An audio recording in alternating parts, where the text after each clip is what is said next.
Welcome to the Teach Joyfully podcast, where we talk about all things elementary teaching with some mom stuff thrown in. I'm Lisa Burns, a teacher success coach, veteran elementary teacher, and mom of 5. I'll be your host. Thanks for joining me today. Did you know that giving students a designated, structured way to transition from one activity to the next all day long can set you and your students up for success? Really, all day. It really can. Transitions in the classroom and all those little moments when your students are moving from one activity to the next really can make or break your day. I know that seems like a bold claim, but it's really true. When we don't have strong systems and procedures for transitioning in our classrooms, we lose our students' attention, and sometimes we lose their good behavior as well. So today's episode is all about how to set up and direct the transition times in your classroom to take charge of them. And guess what? You and your students make tons of transitions each and every day. And I think you'll be surprised by how many transitions there are that you probably haven't even thought about. It's super easy to lose students when changing activities, moving from one space in the classroom or school to another, or even just getting ready to go home for the day. All of these times are transitions, moments when your students' brains and bodies need to make a switch. And it's more difficult than we think it is. And that's why planning for transitions is so important. Our transitions must be built into our plan for. You're going to have to transition a lot in the school day. So how will you do it? I once heard a gentleman say to his father, "If you let your grandkids get bored, you deserve what they'll do to you." And it's true. We can't afford to lose our students' attention. So let's take a step back for just a second and talk about why transitions are so hard. Well, transitions are so hard because our brains resist change. They like stability. They like to keep on doing what they're doing. And so every time we have to stop and make that transition, our brain has to switch gears, and it doesn't necessarily like that. Here's an example. A lot of times kids have trouble letting go of things when they feel like they're not totally done with it. And unfortunately, the way our school day works, we don't always control what happens next. If we have lunch or specials, those things are scheduled in our day for us. We can't control when we need to be done and get off to those other things. And so sometimes kids have to be okay with being done, even though it's not complete. So by building strong transitions, habits that we do over and over again, we help students let go and move on to the next thing in a much smoother way. So what types of transitions might a class typically make each day? Well, here's a few. Entering and exiting the classroom. That's a transition. Hallway time, lineup time, those are transitions. Between activities in the classroom, a mental transition. So if you're still in the same space you're in, but you need to shift gears and go ahead and start something new, that's a mental transition. Between activities in the classroom, and a physical transition, which often is a mental transition as well, but that physicality adds a new layer to it. So moving from one area of the classroom to another, well, maybe switching from individual work to group work or whole class work. Those are both mental and physical transitions. Individual transitions. Individual transitions are things like getting up to sharpen a pencil, getting supplies, and then getting back to work. All of those are moments when we're actually transitioning. We're transitioning from working on something to getting us something that we need to work on it, and then going back and starting work again. But each of those moments are actually transitions, and we have to help the brain figure out how to transition. Another transition that we do is from home to school and school to home, both directions. Those are transitions, getting in the classroom, getting out of the classroom. All of those ways that we help students get ready for school and get ready to wrap it up and go home. Those are transitions. So you and your students need to be prepared to enter school and begin your day. That's your first transition. Your next transition is between each subject and within subjects, making the change in activity. So you might be doing a whole group activity in your language arts and then transition into small group or individual activities still within language arts. We also make transitions between subjects and within subjects. So like from a whole group class teaching time, maybe in reading, and then going to transition to individual reading time. That is another way that students need to be able to move and think, how do I move from one to the next and get right into it?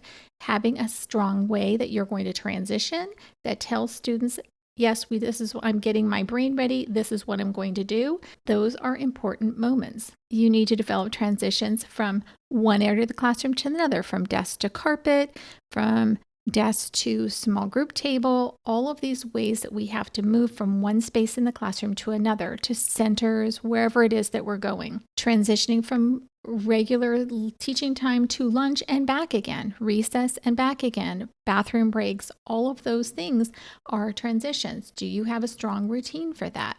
Movement from one area of the school to another.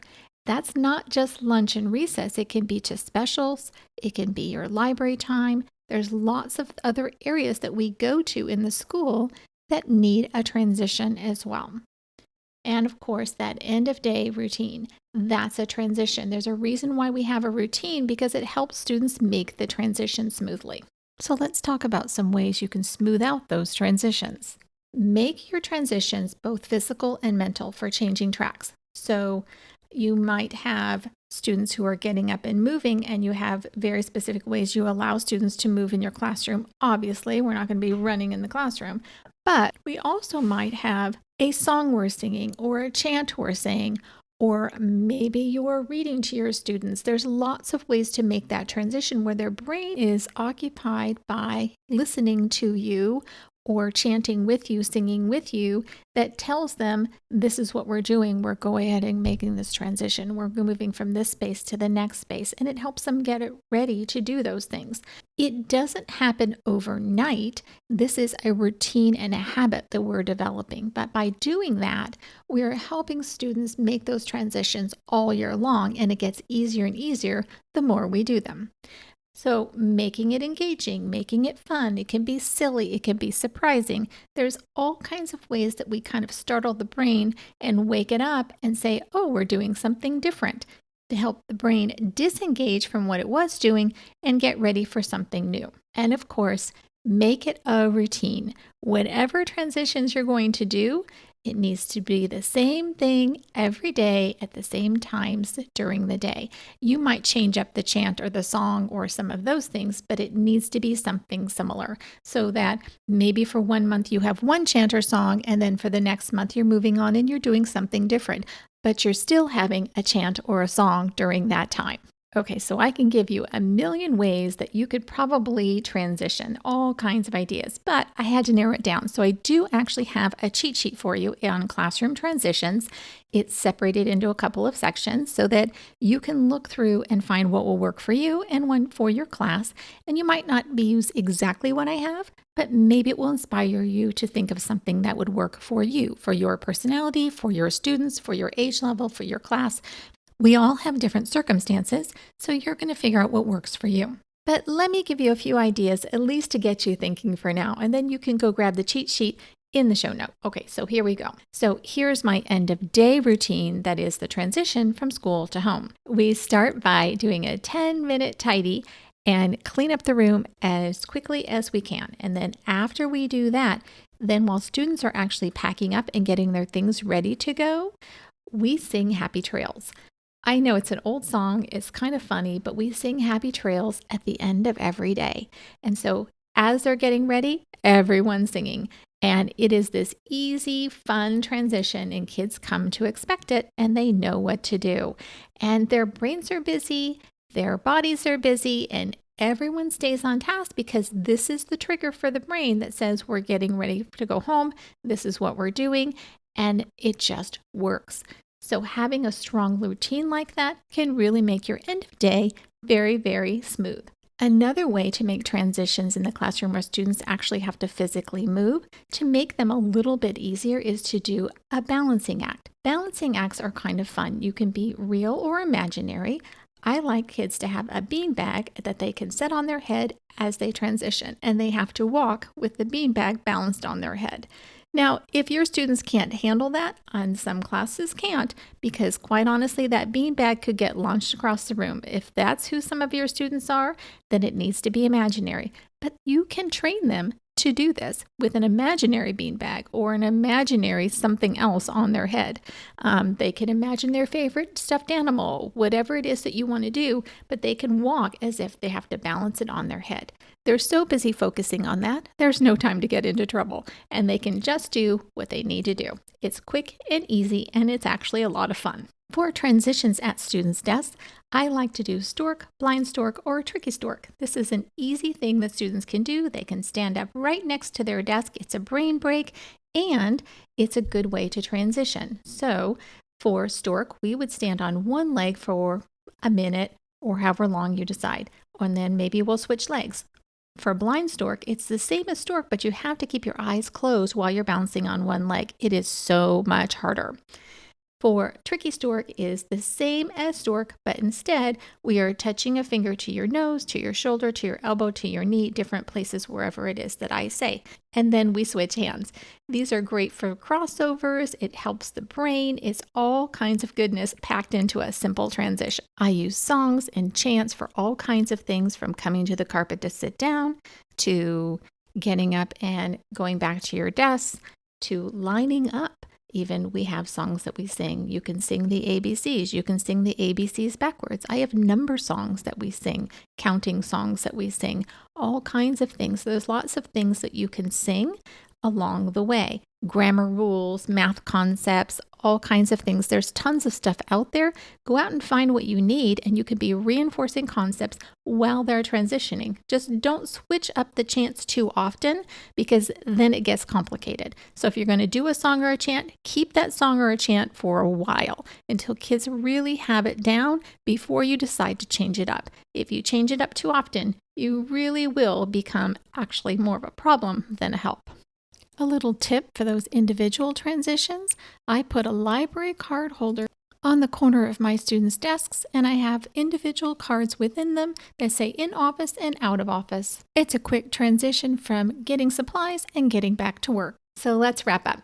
You need to make a list of transitions. You can add to it as you go along throughout the first months of school, but you need to keep track of what transitions there are. That way you can pinpoint where the problems are, and you'll know very quickly. If there's always a problem during a certain time of day, stop and think, why are we always having a problem here?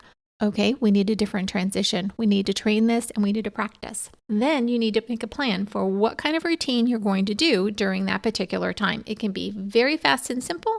It doesn't have to be big or complicated. And the last piece is make those transitions routines. They're habits. We want kids to not even have to think about them. That means practice, practice, practice. If we practice it all the time and we do it the same way over and over and over again, it becomes a habit. And then it's autopilot. And that is where the magic happens, when smooth transitions simply happen. All right, my friends, give it a go. I have links to the show notes and all the resources mentioned in this episode on my website at www.hopeineducation.com/podcast. You can grab the freebie at www.hopeineducation.com/vault, or the link is in the show notes as well, and you can just click the link in the show notes. So that's it, my teacher friends. We are out of time and I'm out of breath. Thank you so much for joining me today. If you liked today's episode, I'd love it if you'd go to Apple Podcasts or wherever you listened and leave a review. And while you're there, hit that subscribe button so you'll never miss an episode. Also, you can continue the conversation online with me in my Facebook group, the Teach Joyfully podcast community, where elementary teachers can connect, get help, and encouragement for all kinds of education and parenting topics. You can find the show notes and links to all the resources mentioned in today's episode on my website at www.hopeineducation.com/podcast. And remember, a happy teacher is a good teacher. Until next time, teach joyfully and take care of you.